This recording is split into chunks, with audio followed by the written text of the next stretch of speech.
Boa tarde. Operação Lava Jato. A Polícia Federal investiga contratos de construção da usina de Belo Monte, no Pará. E faz buscas em endereços do ex-ministro Delfim Neto. Ele é suspeito de receber 15 milhões de reais em propina. As reações à sobretaxa imposta pelos Estados Unidos para importação de aço e de alumínio. O prejuízo para o Brasil é estimado em US$ 1,5 bilhão. E a União Europeia promete recorrer à Organização Mundial do Comércio. A intervenção na segurança do Rio. Militares fazem a 6ª operação em 2 semanas na Vila Kennedy. Os nossos repórteres mostram que falta mais do que segurança na favela. E as imagens da queda de um helicóptero sequestrado em Santa Catarina. O Jornal Hoje está começando. A gente começa esta edição falando da Vila Kennedy, lá no Rio de Janeiro, que acordou mais uma vez sob o olhar de militares numa ação para combater o tráfico de drogas. No Jornal Hoje desta sexta-feira, os repórteres Paulo Mário Martins e Luísa Schelliga mostram que o problema da comunidade não é só a falta de segurança. Em cada casa dessas, uma história. Mais de 40 mil pessoas moram na Vila Kennedy. Do início do ano até agora, 41 tiroteios. Média de um confronto a cada 2 dias. E como levar a vida em meio a uma guerra dessa? Imagina alguém tentar ensinar uma criança como somar frações, se no dia anterior ela passou metade da manhã vendo tiroteio e chove, depois ela viu alguns cadáveres. Ontem, fiéis e o padre da igreja da comunidade viveram momentos de medo. Assim que as tropas deixaram a favela, 3 bandidos encapuzados invadiram a paróquia quando era realizado um mutirão de confissões. A missa era transmitida pelas redes sociais. 15 pessoas foram assaltadas. Hoje, de novo, a Vila Kennedy amanheceu cercada por homens das Forças Armadas. 1.400 militares. É a 6ª vez em 14 dias que eles vêm para a comunidade. Retiram barricadas montadas pelo tráfico, que assim que eles saem, são recolocadas pelos bandidos. Aqui nesse acesso à comunidade, os militares montaram uma base. Ali tem um tanque blindado da Marinha e aqui ao lado eles estão revistando as pessoas que chegam de moto e de carro, fazendo uma checagem da documentação. Paz é o que os moradores querem, é o que eles ainda não têm. É troca de tiro a todo momento, não tem horário para ter confronto. O problema aqui não é só segurança, não. Falta tudo. Falta luz, falta esgoto, falta tudo. E o interventor da segurança no Rio sabe disso. Ele já anunciou que depois das ações de segurança é preciso levar serviços públicos para Vila Kennedy, Vila Aliança e Coreia. Comunidades que vão servir de laboratório para a intervenção. Hoje, pela primeira vez, a tropa veio acompanhada de funcionários da Companhia de Luz e de garis da Companhia de Limpeza. A promessa é de melhoria nos serviços essenciais. A Secretaria Municipal de Ordem Pública também fez uma ação de ordenamento numa das principais praças da favela. Vários quiosques foram derrubados. A única fonte de renda que eu tenho. Eu tenho 5 filhos pequenos, 5. Eu não sei o que vou fazer amanhã. Segundo os fiscais, os comerciantes estão em situação irregular. Quem trabalha aqui diz que tenta a regularização com a prefeitura há muito tempo. 25 anos que eu trabalho aqui. Nada caiu do céu pra gente, nós empurramos. No sol e na chuva. Eu não aguento, vou quebrar minhas coisas todo dia, não consegui mal sacrifício, gente. Na Vila Kennedy, unidade de pronto atendimento até tem, mas atendimento que é bom. Não consegui ser atendida, só tem clínico geral só. Não tem pediatra? Pediatria não. Não dá para viver assim, né? Impossível. A Light, Companhia de Luz do Estado, disse que só pôde entrar na comunidade depois de uma autorização das forças de segurança. Sobre a falta de médicos, a Prefeitura do Rio alegou que o problema é causado pela greve da categoria. A Prefeitura também disse que o órgão de licenciamento vai estudar caso a caso a situação dos trabalhadores ambulantes. Em relação ao assalto na igreja, o Comando Militar do Leste confirmou que naquela hora as Forças Armadas não estavam mais na comunidade. Já a Polícia Militar afirmou que não foi chamada. A pedido do PROCON do Rio, o juiz federal Firle Nascimento Filho concedeu uma liminar suspendendo a taxa extra de cobrança emergencial dos Correios na cidade e na região metropolitana. A cobrança de R$ 3 entrou em vigor na terça-feira passada. O motivo alegado pelos Correios foi a insegurança na entrega das encomendas. Em Santa Catarina, a polícia investiga a queda de um helicóptero em Joinville depois de ter sido sequestrado. A reportagem é de Kleber Pisamilho. A Polícia Federal começou a fazer a perícia na área da queda, que está isolada. Técnicos da aeronáutica também participam da investigação. Esses vídeos mostram o helicóptero pegando fogo logo depois do acidente. Por pouco, ele não atingiu as casas. Eu fiquei desesperado porque eu achei que ia cair em cima de casa. Tem neném pequeno, tem tudo, né? O helicóptero era usado para voos panorâmicos na cidade de Penha. Ontem à tarde, o piloto mudou de rumo em direção a Joinville e mandou uma mensagem para a empresa dona do helicóptero. O piloto, no que saiu de Penha, encaminhou para Curitiba uma mensagem, um código de que a aeronave havia sido sequestrada. Esse vídeo gravado por uma câmera de segurança mostra o momento da queda. 4 pessoas estavam a bordo. Só Daniel da Silva, de 18 anos, sobreviveu. Estas imagens mostram o rapaz sendo retirado do meio das chamas. Segundo a Polícia Militar, Daniel tem passagem pela polícia por tráfico de drogas e furto. Morreram no acidente o piloto, Antônio Mário Franco Aguiar, de 57 anos, um passageiro que não foi identificado e o auxiliar de voo, Bruno Siqueira, de 20 anos. A família dele está chocada. Ele sempre foi uma pessoa que se deu bem com todo mundo, muito trabalhador, sempre botava amor em tudo que fazia e é uma grande perca para todos nós, né? Nos destroços, os policiais encontraram um revólver e uma pistola 9mm, que, segundo registros, pertencia às Forças Armadas do Paraguai. Testemunhas contaram que, antes da queda, ouviram disparos de arma de fogo. A suspeita é que o sequestrador pretendia usar o helicóptero na penitenciária industrial, que fica aqui em Joinville. A Avalon Táxi Aéreo, dona do helicóptero, diz que está dando apoio aos parentes das vítimas, apoiando também as investigações. A Polícia Federal voltou hoje às ruas para a 49ª fase da Lava Jato. Foram cumpridos mandados de busca e apreensão no Paraná e também em São Paulo. Um dos alvos da operação é o ex-ministro e ex-deputado Delfim Neto. Nós vamos ao vivo a Curitiba falar com Ana Zimmermann, que está acompanhando tudo. Ana, boa tarde para você.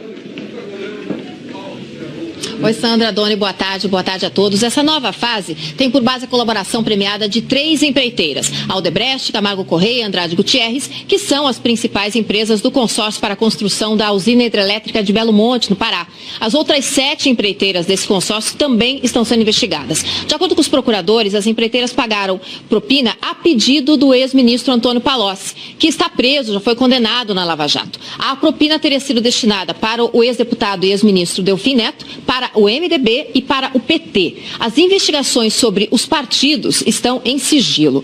Parte desses pagamentos foi feita já durante a Lava Jato, quando a operação estava em andamento. A Justiça pediu o bloqueio de quase 4,5 milhões de reais das contas de Delfim Neto. E o Ministério Público disse que não pediu a prisão dele porque não havia risco para as investigações. Hoje de manhã foram cumpridos 10 mandados de busca e apreensão e o material apreendido vai ser trazido aqui para Curitiba. Vamos ver a reportagem de Dulcinea Novaes. Um dos mandados foi cumprido no escritório do ex-ministro e ex-deputado Delfim Neto, em São Paulo. Segundo as investigações, ele é suspeito de ter recebido 15 milhões de reais em propina em um esquema de corrupção envolvendo a construção da usina de Belo Monte, no Pará. Para os procuradores, Delfim Neto ajudou a estruturar o consórcio de empresas que foi favorecido para vencer o leilão e acabou incluindo grandes empreiteiras para fazer as obras. Por isso, pagaram propina. Uma das empresas que fez pagamentos de acordo com o Ministério Público é a J. Malucelli, de Curitiba, que também foi alvo de busca e apreensão hoje. Os investigadores dizem que pelo menos 150 milhões de reais foram pagos em propinas no contrato para a construção de Belo Monte, sem calcular ainda os aditivos que foram feitos ao projeto. Parte desse valor, referente a 10%, teria sido para Delfim Neto. O restante, segundo a Lava Jato, foi dividido com o PT e o MDB.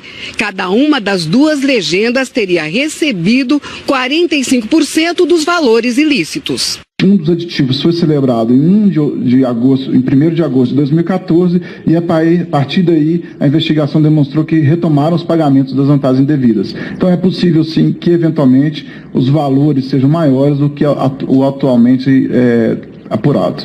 Dos 15 milhões apontados pela Lava Jato como a parte do ex-ministro, já foram rastreados 4 milhões pagos em contratos fictícios de consultoria de 2012 a 2015. Delfim Neto foi ouvido em 2016 sobre parte desses pagamentos que teriam saído do departamento de propina da Odebrecht.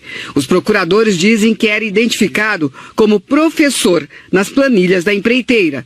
Na época, Delfim Neto disse que prestava serviços de consultoria para a Odebrecht há mais de 20 anos, ao responder sobre o pagamento de R$240 mil recebidos em espécie e que seria a remuneração por esse serviço.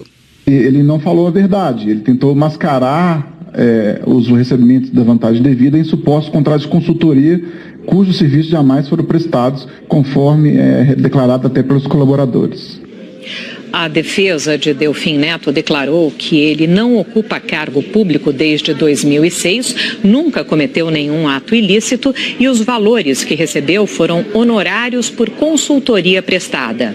O Partido dos Trabalhadores disse que as acusações não têm o menor fundamento e que os procuradores da Lava Jato tentam criminalizar o partido com delatores que buscam benefícios penais e financeiros. O MDB afirmou que não recebeu propina nem recurso desviado do consórcio de Belo Monte. A J. Malucelli disse que não está relacionada a qualquer composição ilícita com outras empresas ou mesmo pagamentos indevidos, uma vez que continua desembolsando expressivos recursos financeiros para a construção da hidrelétrica. A Camargo Correia informou que foi a primeira do setor a firmar acordo de leniência para corrigir irregularidades e colaborar com as autoridades. A Odebrecht reafirmou que está colaborando com a Justiça, já reconheceu seus erros e pediu desculpas públicas. Nós não conseguimos contato com a Andrade Gutierrez. A defesa de Antônio Palocci não quis se manifestar. Bom, vamos saber como fica o tempo esta tarde em todo o Brasil. A gente está na sexta-feira, ainda bem, como diria Chico Pinheiro. E aí, Thiago Schoer, tudo bem? Você avisou ontem da chuvarada prevista para o Rio e ela veio mesmo, né? Veio, viu, Sandra? Boa tarde para vocês Boa dois. Tarde. Para você em casa também, sextou, né, gente? Olha só, tá chovendo muito desde ontem à tarde, principalmente na região dos lagos. Só que a tendência ao longo do dia é que essa chuva diminua no estado do Rio. Agora, nas últimas 24 horas, olha quanta água caiu nessas 3 cidades, Campos dos Goitacazes, Saquarema e Macaé. Muita coisa. Em Macaé, aliás, por causa dessa chuva, as aulas aí de toda a rede municipal de ensino e da cidade universitária estão suspensas hoje. Todas as linhas de ônibus operam com restrições e a Defesa Civil está pedindo para que os moradores evitem sair de casa. A causadora de tudo isso ainda é aquela frente fria que a gente vem falando aqui, ó, esses dentinhos. Frente fria que está na altura aqui no oceano, no Rio de Janeiro, e aí ela acaba organizando as nuvens de chuva e formando essas nuvens por aqui também. Veja como está bem carregado o céu. Por isso também tem bastante chuva para Minas hoje, olha só, roxo aqui é bastante acumulado, oeste da Bahia, aqui o norte de Goiás e também Tocantins, é bom você ficar ligado. Falando no Espírito Santo, onde também vai chover bastante, em Castelo, 80 milímetros hoje. Correntina na Bahia, 34 e Viçosa em Minas, 33. Agora em BH vai ser mais um dia de bastante chuva, 20 milímetros. Goiânia também 28 e Vitória 35 milímetros, guarda-chuva e cuidado. Thiago Schoer, sobrou espaço para sol? Algum lugar sem chuva? Sobrou. Aqueles 3 pontos, Tony, que a gente vem mostrando aqui, continuam ali firmes e fortes, com alguma variação. Veja aqui, ó, centro-norte de Roraima, com tempo mais firme. Aqui dá para botar roupa no varal e também curtir praia, ó. Pegando aqui do Rio Grande do Norte até Alagoas, o litoral do estado. E também entre o Rio Grande do Sul, sobe pelo centro-leste de Santa Catarina, do Paraná e parte de São Paulo. Em Curitiba vai fazer 25 graus agora à tarde com tempo firme, São Paulo 27, deve garoar à noite em São Paulo, Maceió 32. No Rio essa chuva deve vir também mais fraca, 29, e em Rio Branco aí sim pancadas isoladas, 32. E o fim de semana? Fim de semana, né? Todos queremos saber. Chuvarada vai continuar concentrada mais na região central do Brasil. Veja, do Espírito Santo, Rio de Janeiro também, passando por Minas, Goiás, Tocantins, sul do Pará, invade o Amazonas, vai até o Acre. Então toda essa faixa em azul, a atenção para os temporais no sábado e no domingo. Bom fim de semana para você e para vocês dois. Por essa alegria toda, você tá de folga, né? Tô de folga, amanhã não trabalho. Logo percebi, Thiago. Valeu, tchau. Eu tô alegre, tô de plantão amanhã, tá tudo bem. Valeu. Grandes parceiros comerciais dos Estados Unidos condenaram a decisão do presidente Donald Trump de aumentar as tarifas sobre a importação de aço e de alumínio. Vamos a Nova York conversar sobre isso com o nosso correspondente Tiago Eltz. Oi, Tiago, boa tarde para você. Como é que os americanos avaliaram essas medidas protecionistas do Donald Trump? Oi, boa tarde, Doni, boa tarde a todos. Bom, nem os próprios republicanos do partido do Trump concordam com as medidas. Pelo menos 110 deputados e senadores se disseram contrários. Eles temem que as novas taxas aumentem os preços nos Estados Unidos e causem desemprego em outros setores. Eles alertam que a indústria que usa o aço e o alumínio, a indústria de automóveis, de máquinas, de aviação, por exemplo, emprega 80 vezes mais trabalhadores do que a indústria siderúrgica. E eles não estão falando isso à toa, não, porque isso até já aconteceu em 2002, quando o presidente George W. Bush criou tarifas e depois teve que voltar atrás.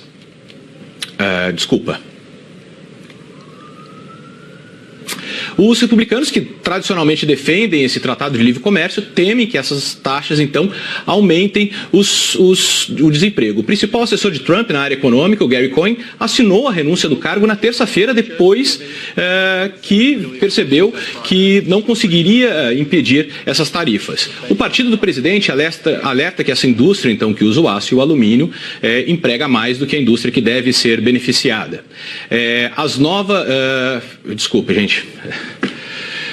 Que é quem deve se beneficiar mais com essas novas tarifas de importação. Cercado por trabalhadores da indústria siderúrgica americana, Trump deu continuidade às medidas protecionistas que ele defende desde a campanha, desde que prometeu colocar a América em primeiro lugar e renegociar ou rasgar os tratados de livre comércio. Uma semana atrás, ele até escreveu numa rede social que guerras comerciais eram boas e fáceis de ganhar. Ontem ele assinou o decreto impondo taxas de 25% para o aço importado e de 10% para o alumínio. As medidas excluíram o Canadá, maior exportador de aço para os Estados Unidos, e o México. Mas Trump deixou claro que essa exclusão dos dois países tem a ver com as negociações de outro tratado, o NAFTA. Se as negociações não agradarem os Estados Unidos, Trump disse que pode taxar Canadá e México também. Os efeitos da medida ainda são incertos, porque os Estados Unidos deixaram abertas possibilidades de negociações caso a caso com diferentes países. Agora, a repercussão na Europa, a União Europeia já avisou que vai recorrer à Organização Mundial do Comércio. A gente vai ao vivo a Londres para falar com o Rodrigo Carvalho. Rodrigo, boa tarde para você. Qual a estimativa de perda dos europeus com essa sobretaxa? Sandra, Doni, boa tarde a vocês. O que está em jogo para a União Europeia é um volume de exportação de quase 6,5 bilhões de euros por ano. Aqui os 5 principais exportadores de aço e alumínio para os Estados Unidos são Alemanha, Holanda, Itália, Espanha e Reino Unido. A União Europeia já tem na mão uma lista com mais de 100 produtos americanos para serem taxados, mas por enquanto escolheu o caminho da diplomacia. Amanhã a comissária do Bloco Europeu deve se encontrar em Bruxelas com o representante comercial dos Estados Unidos. O governo britânico, aliado dos Estados Unidos, falou que a estratégia americana é errada. A Alemanha está preocupada com uma guerra comercial. Para a França, esse é o tipo de confronto que só produz perdedores. Se Donald Trump não repensar essa decisão, a União Europeia diz que pode recorrer à Organização Mundial do Comércio em 90 dias. Sandra e Doni. Obrigado, Rodrigo. A China, o Japão e a Coreia do Sul também anunciaram que estudam entrar com medidas na Organização Mundial do Comércio contra os aumentos de tarifa anunciados pelos Estados Unidos. O jornal hoje entrou em contato com a assessoria do diretor-geral da OMC, o brasileiro Roberto Carvalho de Azevedo, mas ele não quer falar sobre o assunto. O aço exportado pelo Brasil é um produto semi-elaborado, que depois é transformado em placas de aço usadas na indústria americana. A reportagem é da Aline Aguiar, de Belo Horizonte. A primeira etapa do aço produzido no Brasil é a extração do minério de ferro em terras nacionais. O minério é beneficiado e vira matéria-prima do aço. Nas siderúrgicas, o alto forno transforma o produto em aço semi-elaborado, em ferro gusa e em ferro liga. A diferença está na composição química de cada um. Os 3 tipos são exportados para os Estados Unidos. Lá, o aço brasileiro é transformado, por exemplo, em vergalhões e placas de aço. Daí, esse material pronto é utilizado principalmente na indústria de carros, de eletrodomésticos, de máquinas e na construção civil. Os Estados Unidos, eles não têm capacidade produtiva suficiente para o fornecimento à sua indústria siderúrgica produtora dos bens de aço finais. Por este motivo, reforça-se mais a ideia de que talvez haja espaço de negociação para a siderurgia brasileira. O aço semi-elaborado é responsável por 80% do que é exportado pelo Brasil para os Estados Unidos, que é o principal destino do nosso produto. O Brasil também produz aço laminado. Minas Gerais é o estado responsável por 1/3 do aço exportado pelo país. Esta siderúrgica mineira exporta 70% do aço que produz e os Estados Unidos são um dos principais mercados. O presidente da empresa explica que a estratégia a partir de agora será conquistar outros clientes no mercado que vai ficar ainda mais concorrido. Essa alternativa, né, de desviar a venda do mercado americano, por exemplo, o Oriente Médio para a África, todo mundo vai fazer a mesma coisa e a consequência é que vai haver uma queda no preço internacional do aço muito grande. A instabilidade gerada pelo anúncio de Trump preocupa também os funcionários. É nítido, todo mundo perguntando um para o outro nos corredores qual que é o impacto dessa medida para a gente aqui na Valorec.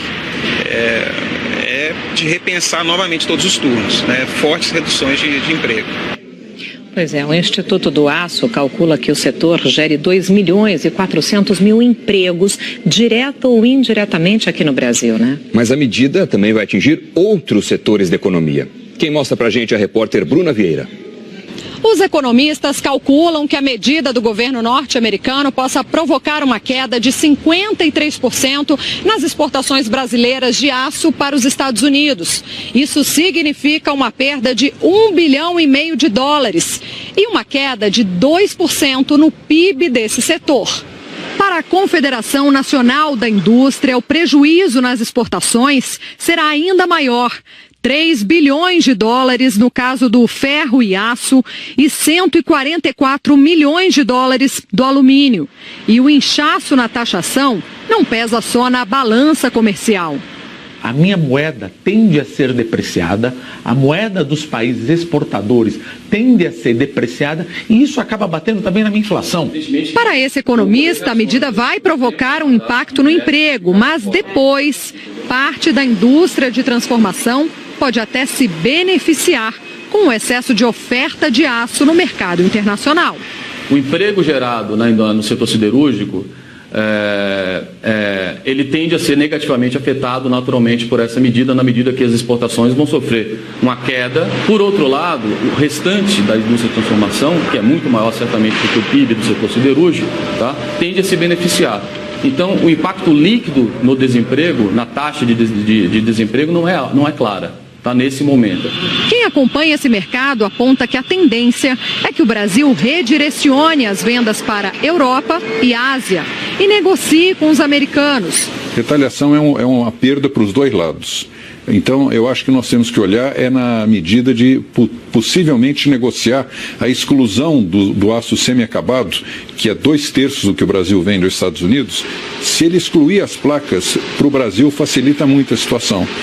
Outro ponto a favor do Brasil é que hoje somos o maior comprador de carvão dos Estados Unidos. Um acordo facilitaria essa relação. O diretor de Comércio Exterior da Fiesp não acredita numa guerra comercial, mas é categórico. Se não houver acordo, o Brasil precisa reagir. Se não fizermos nada, hoje é o aço, amanhã é a borracha, depois da manhã, entendeu? Quer dizer, qualquer outro produto. Então, esse assunto tem que parar. A disposição do governo brasileiro é negociar. A gente vai acompanhar com a Gioconda Brasil.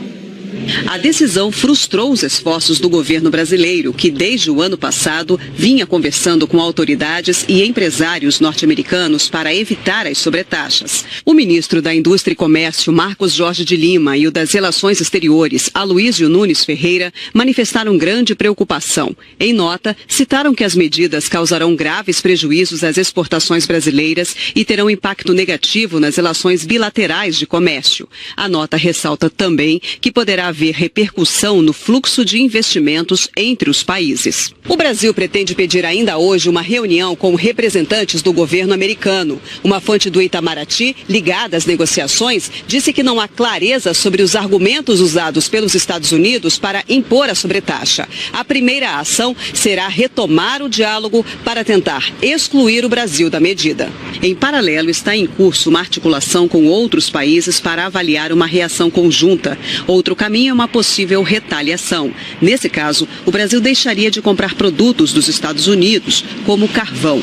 Possibilidade considerada no momento complexa, porque pode envolver riscos ao abastecimento e ao consumo no mercado interno brasileiro. Hoje, no encontro do Mercosul em Assunção, no Paraguai, sem citar os Estados Unidos, o ministro Marcos Jorge disse que, enquanto alguns países se fecham, o Brasil e os sócios do Mercosul têm demonstrado que a integração entre os mercados é fundamental. A inflação em fevereiro foi de 0,32%, segundo o IBGE. É o menor resultado para o mês em 18 anos. Alimentos, bebidas e vestuário tiveram queda nos preços. No acumulado de janeiro e fevereiro, a inflação avançou 0,61%, o menor ritmo para o período desde a implantação do Plano Real em 1994. Você vai ver a seguir a viagem de Temer a São Paulo para discutir com aliados e conselheiros a quebra do sigilo bancário dele. E a ascensão meteórica de um rapaz de 19 anos no Ministério do Trabalho. A gente mostra já. Você vai conhecer agora uma história de ascensão meteórica no serviço público. Um rapaz de 19 anos foi nomeado para um cargo estratégico do Ministério do Trabalho. A função dele é autorizar pagamentos aos fornecedores. A reportagem é do Fabiano Andrade. A nomeação do jovem de 19 anos para controlar contratos milionários do Ministério do Trabalho foi revelada pelo jornal O Globo. Micael Tavares Medeiros foi indicado ao cargo pelo PTB e é responsável por autorizar pagamentos que chegam a 473 milhões de reais por ano. Como experiência anterior, ficou de recuperação no último ano do ensino médio e foi vendedor numa loja de óculos. Micael Tavares Medeiros é filho do delegado da Polícia Civil de Goiás, Cristiomário Medeiros, que foi candidato derrotado a prefeito de Planaltina de Goiás em 2016 pelo PTB. O pai de Micael é aliado do líder do PTB, o deputado federal Jovair Arantes, que teria sido o responsável pela indicação do garoto ao Ministério do Trabalho. Micael foi nomeado para o Ministério em outubro do ano passado para coordenar a área de recursos logísticos. A nomeação foi assinada pelo então ministro do Trabalho, Ronaldo Nogueira, do PTB. O salário é de R$ 5.440. 2 meses depois, Micael mudou de função. Passou a ser gestor financeiro na coordenação, com o mesmo salário, responsável pela execução orçamentária, financeira e patrimonial do Ministério do Trabalho. Um dos contratos de responsabilidade de Micael é com a empresa B2T Tecnologia. No ano passado, auditores da Controladoria Geral da União recomendaram que a empresa e os responsáveis pelo contrato no Ministério do Trabalho devolvessem R$ 4.600.000 por causa de sobrepreço nos serviços. Mas um dia depois de Micael assumir a função, o Ministério liberou uma ordem de pagamento de R$ 22 milhões à empresa. O Ministério do Trabalho disse que a ordem de pagamento teve o aval da Advocacia Geral da União e que a contratação de Micael não levou em conta a idade do rapaz, e sim a conduta ilibada para exercer o cargo. A norma para a ocupação de cargos comissionados é da década de 60 e genérica. Para este cientista político, é preciso que sejam estipulados critérios claros para esses cargos. Eles deveriam ser feitos pensando principalmente a questão do critério técnico, de um bom currículo desse profissional e até mesmo de um tempo desse profissional no mercado para que ele possa exercer bem as suas funções. O Ministério do Trabalho afirmou que todos os pagamentos seguem rígida rotina de checagem e conferência e que os pagamentos à empresa B2T seguiram os mesmos padrões. Além disso, decorrem de serviços efetivamente prestados, gerando uma economia de aproximadamente R$1 bilhão em fraudes, que, segundo o Ministério, teriam sido evitadas. A assessoria da B2T informou que os diretores da empresa não conhecem Micael Medeiros. Nós tentamos contato com o deputado Jovair Arantes, mas ele não retornou às nossas ligações. O presidente Michel Temer veio hoje para São Paulo para discutir com aliados e conselheiros detalhes sobre a quebra do sigilo bancário dele. Vamos dar um pulinho lá em Brasília para falar com a repórter Andréia Sadi. Andréia, boa tarde para você. Conta para a gente. Oi, Sandra, Doni, boa tarde para vocês, boa tarde a todos. Olha, os advogados do presidente Michel Temer dizem que a expectativa era de que hoje ficasse pronto, sim, o microfilme das contas bancárias do presidente Michel Temer. Então, exatamente para analisar esses extratos, é que o presidente Michel Temer foi a São Paulo hoje e vai conversar sobre isso com seus auxiliares, com seus assessores. Lembrando que no começo da semana, o presidente Michel Temer garantiu que ele iria divulgar, sim, esses extratos para a imprensa, mas agora tem ali um grupo de assessores que defende que Temer reavalie. Agora há pouco, o presidente Michel Temer, que está na capital paulista, recebeu para conversar o amigo dele, José Yunes, que foi ex-assessor da presidência da República. Yunes chegou a depor exatamente neste inquérito dos portos, ainda em novembro. Sandra e Doni. Ok, Andréa Sadi, muitíssimo obrigada. O PDT lançou ontem em Brasília a pré-candidatura do ex-governador do Ceará, Ciro Gomes, para a presidência da República. Ciro disse que a prioridade dele será a superação da desigualdade e da miséria. Considero que nenhum de nós pode faltar ao Brasil nessa hora tão difícil. As coisas precisam mudar. Há muita desorientação na discussão brasileira, muita propaganda, muita conversa, muita enganação. O Brasil, em janeiro desse ano, pela primeira vez na sua história, empurrou para a informalidade, para o biscate, para a humilhação de correr do rapa nas ruas das cidades por aí afora, a maioria do povo trabalhador. Pela primeira vez, a quantidade de gente na informalidade, no biscate, se virando para levar algum honestamente para casa, é maior já do que a quantidade de trabalhadores formais. A seguir, a reaproximação dos Estados Unidos com a Coreia do Norte. Kim Jong-un e Donald Trump vão se encontrar em maio. Os detalhes já já. O anúncio inusitado de que o presidente Donald Trump vai se encontrar com o ditador Kim Jong-un até maio para discutir o fim das armas nucleares na Coreia do Norte foi bem recebido por países da Europa e da Ásia. O correspondente Márcio Gomes tem os detalhes. A notícia pegou de surpresa até os aliados de Donald Trump. O convite feito por Kim Jong-un para conversar sobre desarmamento do seu país pode ser mais um blefe, um golpe de propaganda, ganhar tempo para continuar produzindo mais bombas no futuro.